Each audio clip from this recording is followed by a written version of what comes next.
नमस्कार दोस्तों, तैयारी पॉइंट चैनल आप सभी का स्वागत करता है। और जैसा कि आप सभी जानते हैं कि तैयारी पॉइंट चैनल पर ये वीडियो उसकी पहली वीडियो है।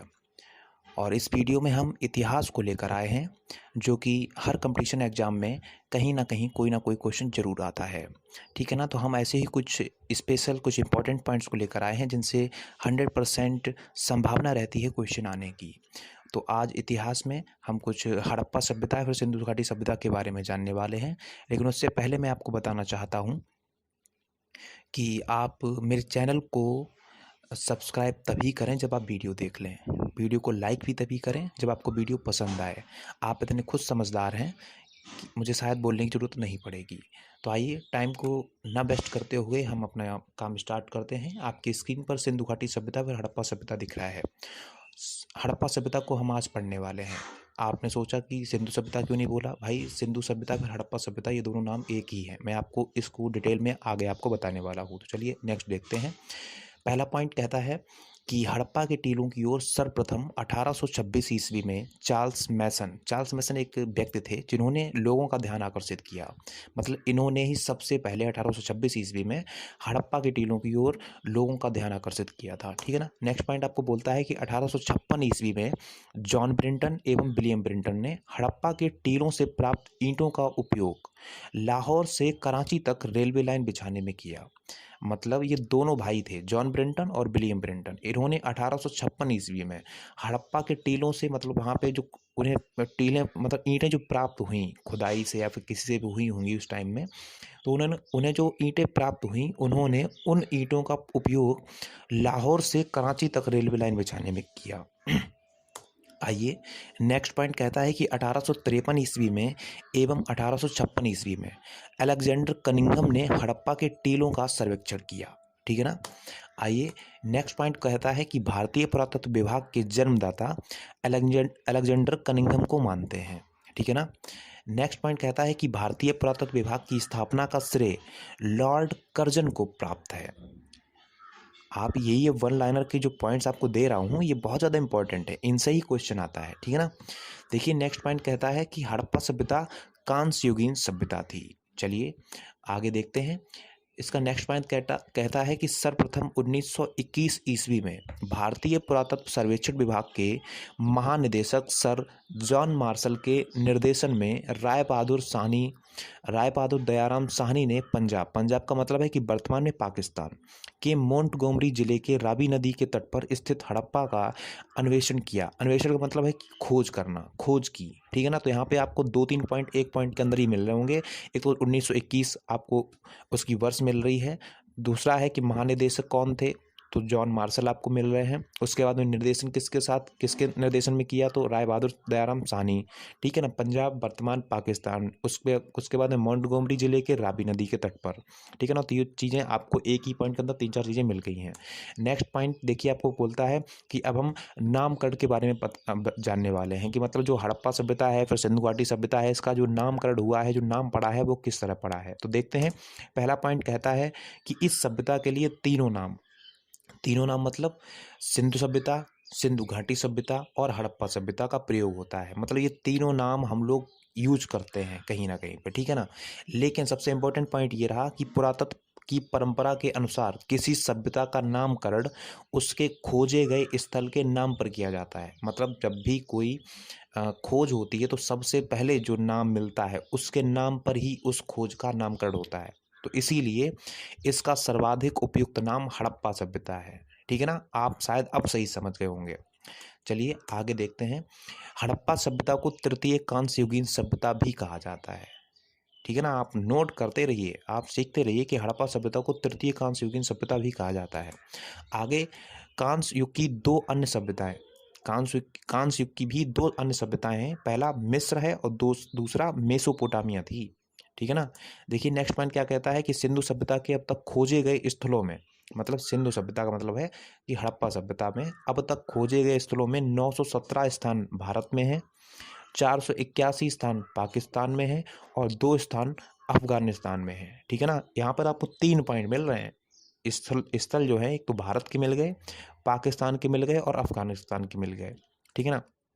आइए आगे देखते हैं कि अब हम काल निर्धारण के बारे में जानने वाले हैं कि काल निर्धारण किस तरह हुआ है।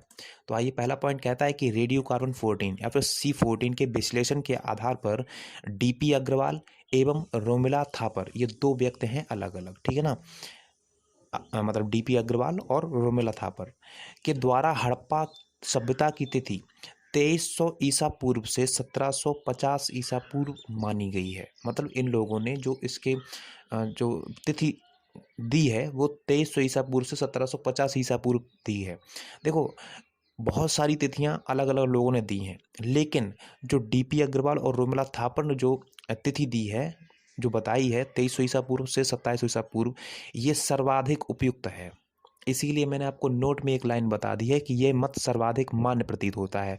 सर्वाधिक मान्य प्रतीत होने का मतलब है कि जब भी कोई कंपटीशन में ऐसा क्वेश्चन पूछेगा, इस तिथि से पूछेगा, अगर आपने 2300 ईसा पूर्व से 1750 ईसा पूर्व को बताया है, उसको टिक किया है, तो ये ऑप्शन आपका गलत नहीं हो सकता, चाहे वो यूपीएससी तक की कोई परीक्षा हो, बिकॉज यूपीएससी भी इसी तिथि को मान्यता देता है, ठीक है ना। आइए नेक्स्ट क्वेश्चन क्या कहता है। नेक्स्ट पॉइंट कहता है कि भारत में रेडियो कार्बन तिथि निर्धारण की पद्धति का प्रयोग सबसे पहले Tata institute of fundamental research Mumbai में हुआ है, ठीक है ना। आपको ये भी पता चल गया। थर्ड पॉइंट कहता है कि हड़प्पा सभ्यता का कुल क्षेत्रफल पहले 13 लाख वर्ग किलोमीटर था। पहले कितना था? 13 लाख वर्ग किलोमीटर, लेकिन वर्तमान में अब कितना है? अब कुल क्षेत्रफल 20 लाख वर्ग किलोमीटर है, ठीक है ना। आइए आगे देखते हैं। हड़प्पा सभ्यता त्रिभुजाकार के रूप में विस्तृत है। त्रिभुजाकार के रूप में विस्तृत है, विस्तृत मतलब फैली हुई है। चलिए आगे हम पढ़ने वाले हैं सीमाओं के बारे में, उसकी जो हड़प्पा सभ्यता या सिंधु सभ्यता की जो सीमाएं हैं वो कहाँ तक हैं, कैसी हैं। तो पहला पॉइंट कहता है कि हड़प्पा सभ्यता का सर्वाधिक उत्तरी छोर मुंडीगाक एवं सोरतुगुई। मुंडीगाक और सोरतुगुई दो जगह हैं जो दोनों की अफगानिस्तान में हैं, ठीक है ना, ये आपको पता चल गया। नेक्स्ट पॉइंट कहता है कि इन दोनों में भी सोरतुगुई मतलब मुंडीगाक और सोरतुगुई में भी सोरतुगुई हड़प्पा सभ्यता का सर्वाधिक उत्तरी छोर है, और ये दोनों स्थल हिंदकुश पर्वत के उत्तर में स्थित हैं। मतलब ये दोनों जो प्लेस हैं, जो दोनों स्थान हैं, वो हिंदकुश पर्वत के उत्तर में स्थित हैं। और एक देखो, एक पॉइंट हमने आपको बताया है नोट में कि सोरतुगुई से नहर प्रणाली के साक्ष्य भी मिले हैं। मतलब जब सोरतुगुई है वहाँ पे नहर प्रणाली के साक्ष्य भी मिले हैं, ठीक है ना। आइए आगे देखते हैं।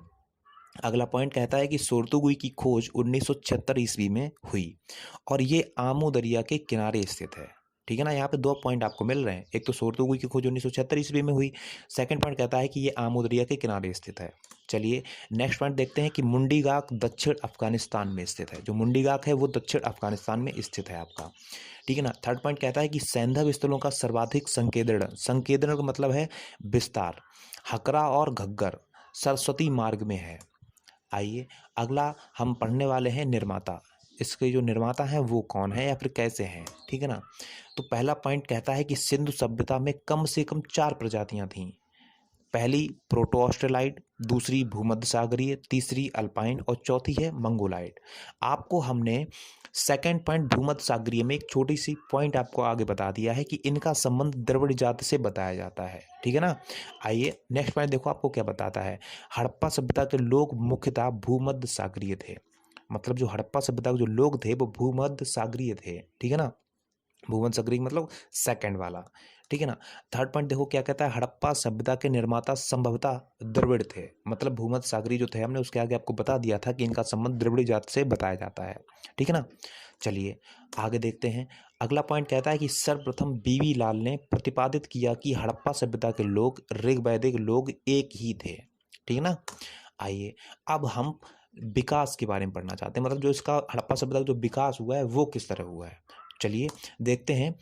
हड़प्पा सभ्यता के विकास के 3 क्रमिक चरण थे। मतलब ये उसका जो विकास है वो 3 स्टेप में क्लियर हुआ है। तो पहला है प्रारंभिक या फिर प्राक हड़प्पा, मतलब प्रारंभिक को ही हम प्राक हड़प्पा कहते हैं, ठीक है ना। सेकंड है परिपक्व हड़प्पा और थर्ड है उत्तर प्रवर्ती हड़प्पा। प्रारंभिक हड़प्पा या फिर प्राक हड़प्पा जो कि 3200 से 2600 ईसा पूर्व के बीच मानी गई है। परिपक्व हड़प्पा आपकी 2600 से 1900 ईसा पूर्व के बीच मानी गई है। उत्तर प्रवर्ती हड़प्पा आपकी 1900 से 1300 ईसा पूर्व के बीच मानी गई है, ठीक है ना। और आज की इस वीडियो में हम इतना ही रखेंगे, लेकिन अगली वीडियो आपको पहला मतलब प्रारंभिक या फिर प्राक हड़प्पा की मिलेगी।